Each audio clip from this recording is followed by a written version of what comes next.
Hello student, Tagore jet classes online YouTube channel पर आपका एक बार फिर से स्वागत है।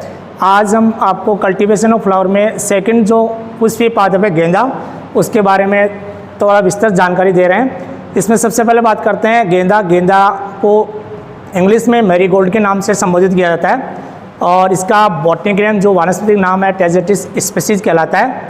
इसका प्रमुख कुल है कंपोजिटी और एस्टेरिस का उपकुल के नाम से जाना जाता है। बात करते हैं इसमें इसकी प्रजातियों को दो भागों में विभक्त किया गया है। प्रथम है फ्रेंच मैरीगोल्ड जिसको टैजेटिस पेटुला के नाम से जाना जाता है, इसका वानस्पतिक नाम है। दूसरी सेकंड वन है अफ्रीकन मैरीगोल्ड जिसको टैजेटिस इरेक्टा के नाम से जाना जाता है, ये इसका वानस्पतिक नाम है।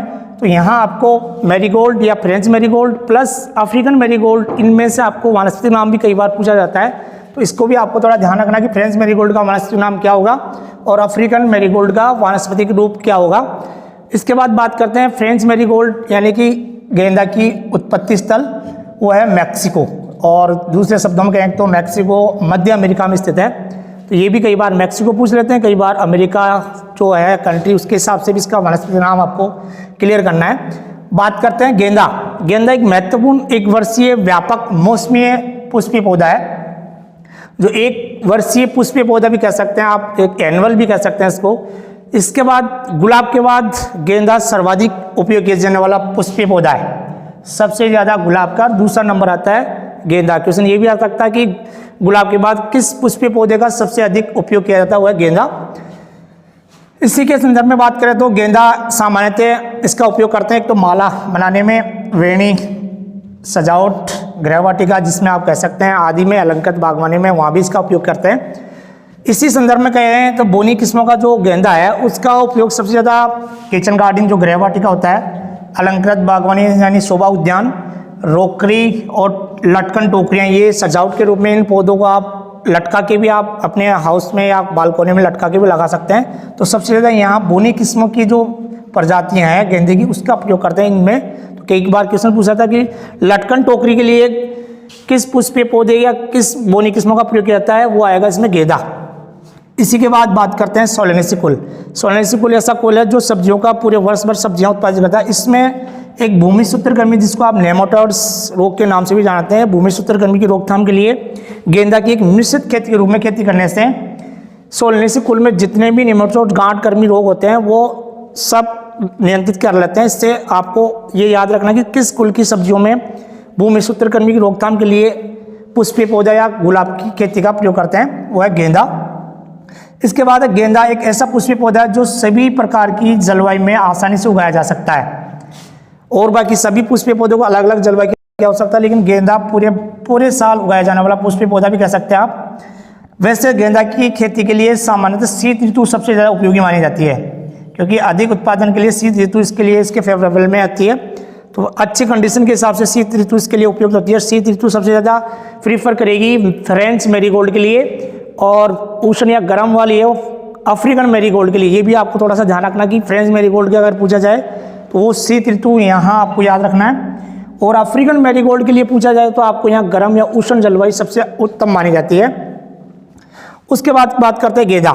गेंदे की ऐसी किस्म है जो आपको पता होना चाहिए, एक तो क्राउन ऑफ गोल्ड, ये इंपॉर्टेंट किस्म है इसकी। सेकंड वन इसकी है जायंट सनसेट, और थर्ड वन तीसरी प्रकार की है स्पन गोल्ड। और महत्वपूर्ण बात करें तो अफ्रीकन मैरीगोल्ड की ये दो प्रजातियां हैं, पूसा नारंगी और पूसा बसंती। ये दो वैरायटी है ICAR नई दिल्ली द्वारा विकसित किस्म है, क्योंकि सबको आपको पता है कि जहाँ पूसा लगा होता है उस पूसा संस्थान ICAR से विकसित है, और अर्का लगा हुआ वो बेंगलोर से। इस हिसाब से आपको ये याद रखना पूसा नारंगी और पूसा बसंती अफ्रीकन की है या फ्रेंच मैरीगोल्ड की प्रजातियाँ, ये भी आपको थोड़ा सा नोटिस में रखना है।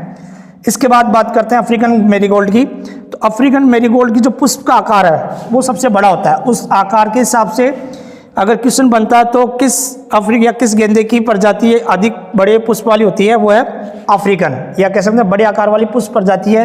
तो वहाँ आपको फ्रेंच मैरीगोल्ड, अफ्रीकन सामान्य इस तरह से आपको प्रजातियाँ मिलेगी। तो ये सबसे बड़े आकार वाली पुष्प प्रजाति है। उसके बाद करते हैं इसके फूलों का रंग। तो फूलों का रंग यहाँ पीला और नारंगी होता है। ये भी इसकी खास पहचान या इसकी आइडेंटिफिकेशन है कि अफ्रीकन मैरीगोल्ड के पुष्पों का रंग कैसा होता है, पीला और नारंगी रंग होता है। उसके बाद करते हैं अफ्रीकन गेंदा ऐसी प्रजाति है जो व्यावसायिक खेती के लिए सबसे ज़्यादा प्रसिद्ध है, यानी कि इसकी व्यावसायिक स्तर पर सबसे ज़्यादा खेती अफ्रीकन मैरीगोल्ड की जाती है, क्योंकि इस बड़े आकार का पुष्प में ज़्यादा इसको उपयोग किया जाता है, इसलिए अफ्रीकन गेंदा व्यावसायिक स्तर पर खेती की जाने वाली मैरीगोल्ड प्रजाति है। इसके बाद बात करते हैं दूसरी प्रजाति है फ्रेंच मैरीगोल्ड, जिसकी प्रजातियों के बारे में आपको पता होना चाहिए। Red cherry, butterscotch, scarlet, Sofia, lemon jam और गोल्डन बॉय, ये इसकी महत्वपूर्ण प्रजातियां हैं फ्रेंच मैरीगोल्ड की, जो ज़्यादा उपयोग करते हैं। उसके बाद है फ्रेंच गेंदा की जो पौधे की लंबाई है वो कम होती है, अफ्रीकन की ज़्यादा होती है। यहाँ भी इसका महत्वपूर्ण बिंदु या कह सकते हैं विशेषता है, क्योंकि किस पौधे की लंबाई कम होती है किसकी अधिक होती है, ये भी एक पहचान का बिंदु है। प्लस फूलों का रंग और आकार, ये ध्यान रखना है। तो यहाँ फूलों का आकार तो छोटा होता है और वहाँ अफ्रीकन में बड़ा था। और रंग देखिए यहाँ पीला, नारंगी, सुनहरा, लाल मिश्रित, ये 3-4 रंगों में मिलावा होता है, जो लाल मिश्रित रंग में भी होता है, जिसका पूर्ण रूप से कह सकते हैं लाल मिश्रित रंग।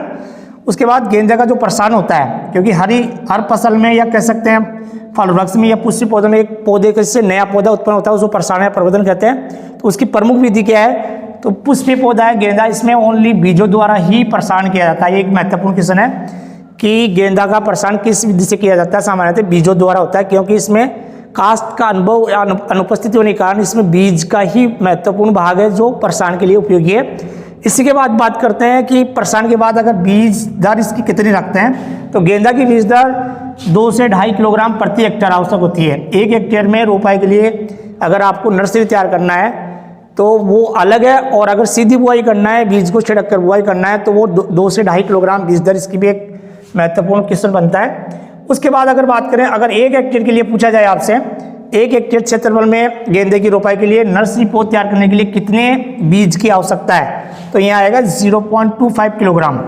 ये आपको थोड़ा ध्यान रखना कि 1 हेक्टेयर के लिए पूछ रहा है, वो सीधी बुआई के लिए, ये रोपाई द्वारा पौध तैयार कर। क्वेश्चन 2 बनते हैं, पौध द्वारा रोपाई हेतु 1 हेक्टेयर के लिए गेंदा की बीज दर आवश्यक है। और अगर क्वेश्चन पूछा छिड़काव विधि से सीधी बुआई की भी कह सकते हैं छिड़काव विधि को, और यहाँ अगर आपको छिड़काव विधि पूछे तो 2 से 2.5 किलोग्राम बीज आवश्यक होता है।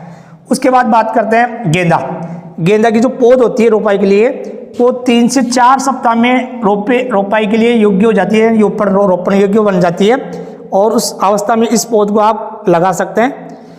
इसके बाद फ्रेंच मैरीगोल्ड में बात करें R/P की दूरी, यानी पंक्ति से पंक्ति और पौधे से पौधे की दूरी, ये 60 तो है पंक्ति से पंक्ति की दूरी, और 45 है पौधे से पौधे की दूरी रखते हैं। और फ्रेंच मैरीगोल्ड में बात करें तो 45 सेंटीमीटर है रो टू रो, यानी पंक्ति से पंक्ति, और 30 सेंटीमीटर प्लांट टू प्लांट, यानी पौधे से पौधे की दूरी रखते हुए इनको रोपित किया जाता है। इसके बाद एक महत्वपूर्ण क्रिया करते हैं, जैसे गुलाब में मैंने आपको पिछली क्लास में बताया, गुलाब में डिसबडिंग करते हैं, तो यहाँ एक क्रिया करते हैं पिंचिंग का मतलब है तोड़ना या नोचना।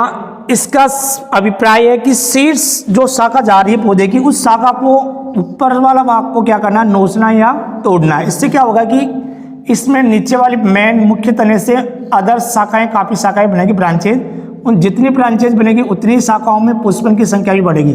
तो पिंचिंग का यहाँ तात्पर्य है नोचना या तोड़ना।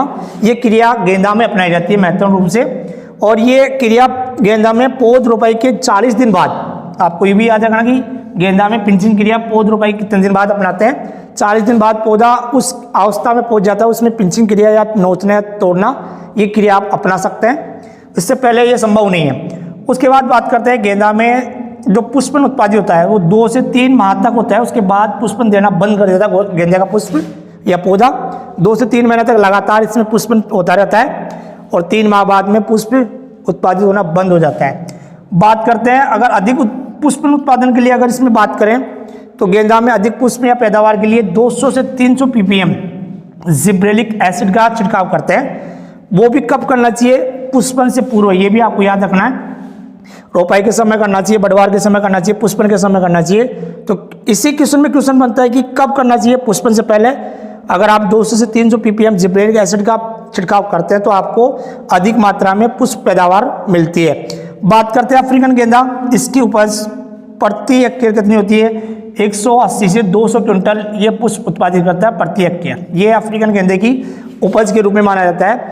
और बात करें इसमें कीट और रोगों की, तो ज़्यादातर इसमें कीट और रोगों का प्रभाव कम ही होता है। वैसे सफ़ेद मक्खी है इसका प्रमुख कीट है, वो इसमें ज़्यादा हानि पहुंचाता है, और बाकी उससे रोग इसमें ज़्यादा है नहीं। तो आपको इतना सा ध्यान रखना कि कौन सा क्वेश्चन क्या इससे बनेगा, वो थोड़ा सा ध्यान रखना है। इसमें किस में भी पूछ सकते हैं, यहाँ से क्वेश्चन जैसे इसके पुष्प का रंग कुछ छोटा होता है, बड़ा होता है, लाल होता है, ये इसमें पूछ सकते हैं। या प्रसारण की विधि कौन सी, एक महत्वपूर्ण क्वेश्चन ये है, और एक इसकी बीज दर महत्वपूर्ण क्वेश्चन ये है। ये दो क्वेश्चन तो अमूमन पूछे जाते हैं। एक क्वेश्चन पूछ लिया जाता है पौध रोपाई कितने माह में या कितने सप्ताह में रोपाई के लिए योग्य हो जाती है, या पूछा जाता है फिर जैसे अफ्रीकन गेंदा की पंक्ति से पंक्ति की दूरी पूछ लिया, पौधे से पौधे की दूरी पूछ ले, ये भी इंपॉर्टेंट क्वेश्चन है, कई बार पूछ लेते हैं। एक इनकी क्रियाओं पर आपको विशेष ध्यान रखना कि पिंचिंग क्रिया किससे संबंधित है, डिसबडिंग किससे संबंधित है, ये क्रियाएं कई बार पूछ लेते हैं, तो ये भी आपको अमूमन थोड़ा नोटिस में रखना चाहिए।